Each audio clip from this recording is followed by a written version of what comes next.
अलैकुम। अबरार रशीद आपकी खिदमत में एक मरतबा फिर हाजिर है। और सबसे पहले तो मैं आपका शुक्रिया अदा करता हूँ, ख़ास तौर पर उन लोगों का जिन्होंने मेरी रिक्वेस्ट पर इस कुकिंग चैनल को सब्सक्राइब किया, जिसका ऐड आपको आपकी स्क्रीन पर नज़र आता है। और आपसे दरख्वास्त है कि अगर अभी तक आपने इस चैनल को सब्सक्राइब नहीं किया तो इसका लिंक डिस्क्रिप्शन बॉक्स में है, प्लीज़ इसे ज़रूर सब्सक्राइब कीजिएगा। आपका बहुत बहुत शुक्रिया एक मरतबा फिर। जो सर्दियाँ बढ़ रही हैं, आप देख रहे हैं कि स्वेटर, जैकेट, कभी शाल, आजकल दिन ब दिन सर्दी में इजाफा होता जा रहा है। मैं जिस मौजू पर आज मैंने बात करनी है वो वही है कि नए वेरिएंट यानी वायरस की नई किस्म के इंकशाफ के बाद यूएई में जब से ये इंकशाफ हुआ है, तो अब यूएई की अथॉरिटीज़ ने हस्बे तवक्को, मैं आपको वार्न कर रहा था कि वहाँ आहिस्ता आहिस्ता रफ्ता रफ्ता प्रोटोकॉल्स में, पाबंदियों में इजाफा देखने में आएगा, और ऐसा ही हो रहा है। अब यूएई की हुकूमत ने या वहाँ की हेल्थ मिनिस्ट्री ने एक नया डायरेक्टिव, हदायतनामा या हुक्मनामा जारी किया है, जिसके तहत अल हुस्न ऐप जिसे कहते हैं या ग्रीन पास, उसके प्रोटोकॉल्स या उसके रूल्स में तब्दीली की गई है। और ये तब्दीली क्या है मैं आपको बताता हूँ।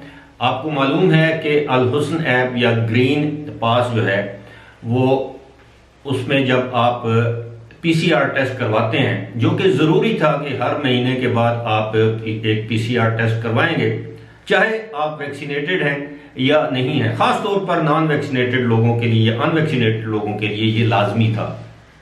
अब क्या किया गया है कि पहले वो 1 महीने के बाद वो ग्रे होता था, अब 5 दिसंबर से नए कवानीन के मुताबिक आपको हर 15 दिन के बाद पीसीआर टेस्ट करवाना होगा, यानी इसको लाजिम करार दे दिया गया है। 14 दिन के बाद आपकी जो एप्लीकेशन है उसमें जो आपका स्टेटस है वो ग्रीन से ग्रे हो जाएगा, स्लेटी हो जाएगा। अब उसके बाद ये स्टेटस जो है वो रेड हो जाएगा। और आपको मालूम है कि आप जहां भी जाते हैं पब्लिक मकामात पर, किसी रेस्टोरेंट में, मॉल में, शादी की तकरीबात में, जहां भी, तो उसके लिए आपका ये स्टेटस ग्रीन होना लाजमी है। तो अब 1 महीने के बजाय इसको 14 दिन कर दिया गया है। और बताया ये गया कि ऐसा इसलिए किया गया है कि जो नया वेरिएंट या नई वायरस की किस्म जो अब पूरी दुनिया में तेजी से फैल रही है, उसके तदारुक के लिए, और ख़ास तौर पर आजकल तो जाहिर है टूरिस्ट का सीज़न है यूएई में, तो ये भी बताया गया है कि इसकी रोकथाम के लिए, यानी नई वबा की नई किस्म की रोकथाम के लिए ये कदम या इकदाम उठाया गया है। और मैं आपको यकीन से ये कह सकता हूँ कि आने वाले दिनों में आप देखेंगे, महसूस करेंगे कि आहिस्ता आहिस्ता इन प्रोटोकॉल्स में मज़ीद तब्दीलियाँ की जाएंगी, गुज़रते हालात और वाक़यात के साथ साथ मज़ीद सख्तियाँ की जाएंगी।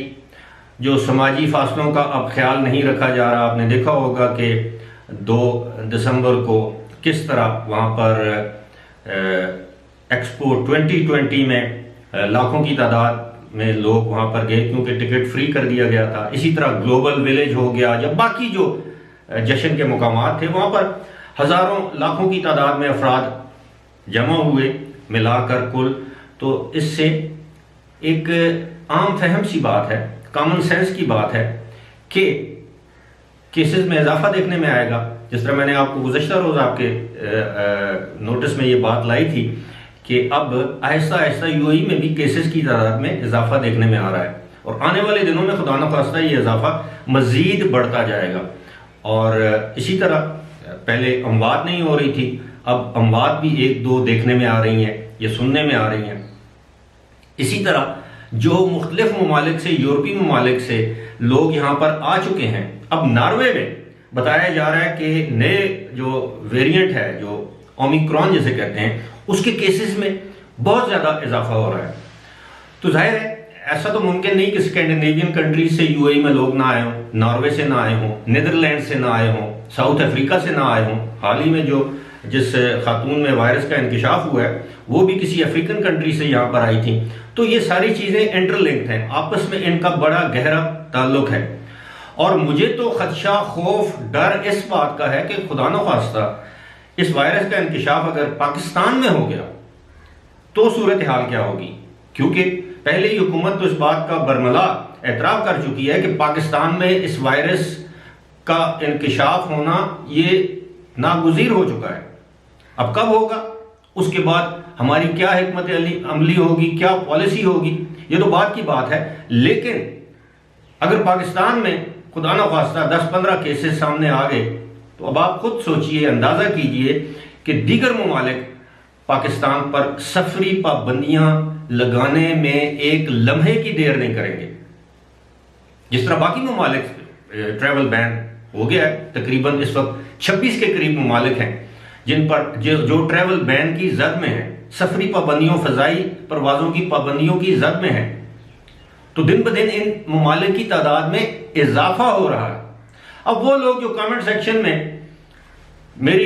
मेरे इस खदशे पर तमस्कुर तो नहीं कहूंगा, ये तनकीद कर रहे थे कि जी खाम खाम मैं खौफ व हिरास फैला रहा हूं, तो जनाब आंखें बंद करने से, कबूतर के आंखें बंद करने से बिल्ली डिसअपियर नहीं हो जाती, बिल्ली चली नहीं जाती, उसका खतरा कम नहीं होता। तो हमें ये कबूतर या शुतुरमुर्ग की जो हमारी जो सोच है इसको तब्दील करने की जरूरत है। दुनिया में वही ममालिक जो हैं उन्होंने वबा के साथ बड़े मसर तरीके से जंग की है और यह जंग जीती है, जिन लोगों ने प्रोएक्टिव रोल अदा किया है, यानी वबा के आने से पहले हिफाजती तदाबीर इख्तियार की हैं।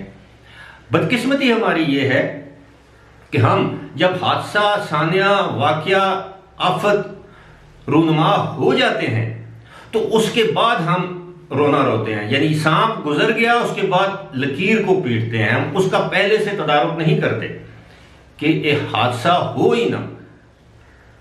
ये हमारी बदकिस्मती है। मैं सिर्फ पाकिस्तान की बात नहीं कर रहा, मैं इंडिया, जितने भी तरक्की पजीर ममालिक हैं ये इंतजार करते हैं किसी हादसे, वाक़े या साने का कि वो रूनुमा हो जाए, फिर उस पर बैन करें, वावेला करें, शोर गुगा करें, फिर उसके ऊपर के जनाब अब हमको ये करना चाहिए, अब हमको ये करना चाहिए। हम ये नहीं करते दीगर तरक्की याफ्ता ममालिक की तरह कि वो हादसा या सानिया रूनुमा होने से पहले उसका तदारुक करें।